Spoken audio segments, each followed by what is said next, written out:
Hello, this is Dr. Heidi Horsley, the Executive Director for the Open to Hope Foundation, and I'm here today with Evan Johnson. Evan, tell us about yourself.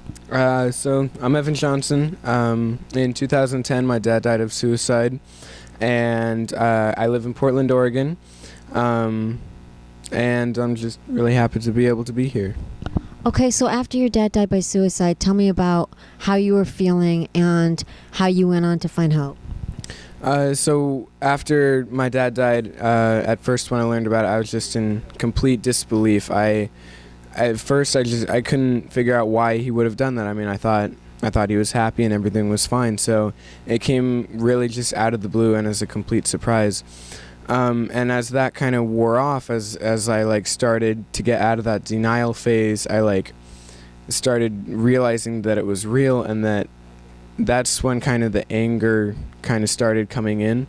And I was more not necessarily angry with him, but more angry with what he's done and what he's taken away from me and my family.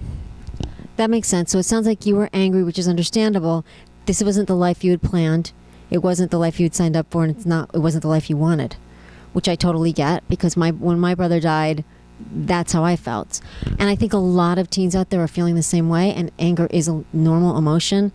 How do you move beyond the anger at that point? How did you?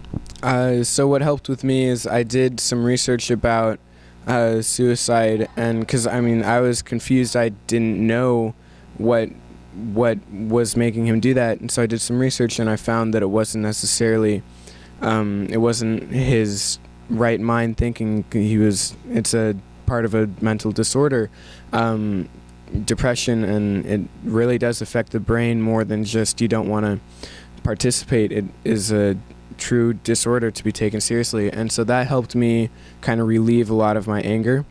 And I also just kind of realized that I don't think he really wanted to leave me. I think it was more that he had other problems that he couldn't really find a solution to, and what somebody told to me was that it's a permanent solution to a temporary problem, and I just wish that he had realized that. I love what you're saying, and it's so powerful, and many people that die by suicide do have clinical depression, and like you said, at the time they feel like there is no solutions, but there really is, and there's a lot of help out there. And I want to thank you for all the help that you're giving so many teens out there who are trying to find hope after a loss and after a suicide. Thank you so much. And this is Dr. Heidi Horsley, Executive Director for the Open to Hope Foundation.